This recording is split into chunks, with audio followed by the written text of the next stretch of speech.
Parfois, les gens, ils me demandent, ils me posent la question, mais Tristan, pourquoi t'as acheté une maison à 18 ans? En me disant un peu, mais c'est une erreur d'avoir fait ça parce que tu t'es enfermé dans ta vie. Alors que, je sais pas, t'es jeune, tu peux voyager, tu peux profiter du monde. C'est le moment où tu fais des expériences, pars tout seul en sac à dos à travers le monde, etc.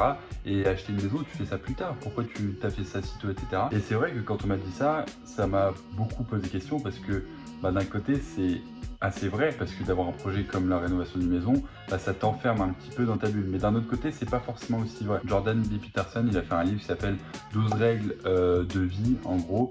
Et grosso modo, dans son livre, il dit que tu as deux types de personnes. Tu as les gens qui sont extrêmement organisés et des gens extrêmement chaotiques. Par chaotique, il entend des gens qui sont du coup pas du tout organisés et qui vivent au jour le jour, mais qui profitent énormément de la vie. Donc c'est-à-dire c'est des gens qui vont pas avoir de planning, qui vont pas avoir de ligne de route pour leur futur, etc. Mais par contre, ça va être des gens qui vont apprendre énormément de choses de la vie, qui vont découvrir plein de choses, qui vont être tout le temps en vacances, pas prise de tête, etc. Et d'un autre côté, tu as les gens extrêmement organisés. Donc eux, c'est ceux qui laissent rien au hasard. C'est vraiment eux qui décident de tout. Ça, c'était un petit résumé très succinct, parce que ça va bien plus loin. Et en gros, il dit qu'il faut pas être dans ces deux extrêmes, parce que dans les deux cas, tu profites pas de la vie. Dans le cas où tu es hyper organisé, ton futur, il sera correct, parce que tu auras une vraie feuille de route, où tu sais ce que tu vas faire, tu vas mettre des actions en place pour savoir ce que tu vas faire, et du coup, tu vas entre guillemets réussir ta vie de par les actions que tu vas faire. Mais du coup, le penchant de la pièce, c'est que tu vas pas du tout profiter de la vie, tu vas être stressé, tu vas être un peu aigri, etc. Et le gros problème de ces personnes-là, c'est que ils laissent pas du tout place à la créativité, à profiter de la vie. Eux, ils sont vraiment fixés sur leur vie. Et pour les gens chaotiques, c'est l'inverse, c'est-à-dire que eux, ils sont tellement dans le déni de il faut que j'arrive à faire quelque chose qu'ils font rien et du coup leur futur va être assez chaotique parce que ils prévoient rien en fait, ils n'ont pas de feuille de route et du coup il explique que il faut être un peu un mélange des deux parce que d'être dans les extrêmes c'est jamais bon, il faut être un juste milieu. Quand cette personne m'avait mis un commentaire, on m'avait dit voilà, à 18 ans, je trouve ça, en gros, je trouve ça pas terrible d'acheter une maison parce que ça, tu peux le faire plus tard, profite plutôt de ta vie. Ça m'a vraiment, j'ai beaucoup réfléchi là-dessus et en fait, je me suis dit, il a en partie raison, mais en même temps, ce projet-là, j'y ai bien réfléchi.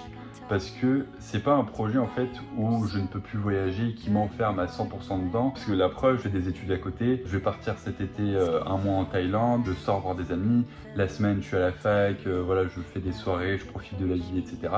Mais d'un autre côté, j'ai aussi un projet qui me tire vers le haut, qui me fait apprendre des compétences, apprendre des connaissances sur moi-même, qui me permet de faire des erreurs, donc d'apprendre de mes erreurs, parce qu'évidemment, si je fais pas de projet, je ne peux pas apprendre des choses. Si je fais pas d'erreurs, je peux pas apprendre de mes erreurs. Donc c'est vraiment un projet qui me permet de me tirer vers le haut. J'arrive très bien à allier les deux et c'est pas un projet qui m'a enfermé juste dans la maison. Parce que c'est sûr que si j'avais que ça à faire, je serais un petit peu enfermé dans ma vie et à 18 ans, on ne souhaite pas être enfermé dans la rénovation d'une maison. Et heureusement que du coup, j'ai un bon équilibre entre le fait d'être une personne organisée à moitié, on va dire, qui va rénover une maison, qui va essayer d'avancer, apprendre des choses, faire des erreurs, etc.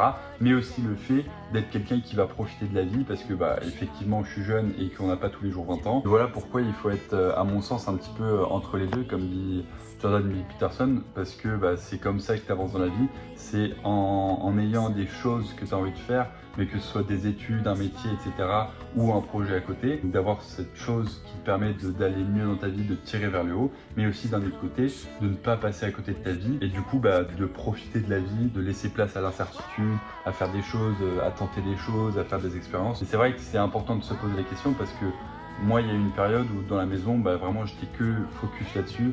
Et du coup, je voyais plus mes amis, je sortais plus, etc. J'étais vraiment que focus là-dessus. Et c'est aussi une période où j'étais pas bien parce que le fait d'avoir que ça dans ma vie, ça m'a vraiment un petit peu mis à l'écart de ce que j'aime aussi dans la vie, c'est-à-dire sortir, faire la fête, etc. Écouter de la musique, voir des gens. C'est pour ça que je te fais cette petite vidéo, c'est aussi pour te dire que si tu as un projet comme ça, ce qui est super important, c'est toujours de garder un certain équilibre entre s'amuser, faire des choses vraiment qui profondément t'animent et qui sont cool et qui te permettent de vivre l'instant présent, mais d'un autre côté aussi de garder ce projet, de te tirer vers le haut sans que l'un ou l'autre prenne le dessus. Il faut vraiment pour moi avoir un parfait équilibre entre l'amusement, entre guillemets, profiter de la vie, etc. et avoir un projet qui te tire vers le haut. Merci beaucoup d'avoir regardé cette petite vidéo, on se retrouve très vite pour une prochaine vidéo. Salut!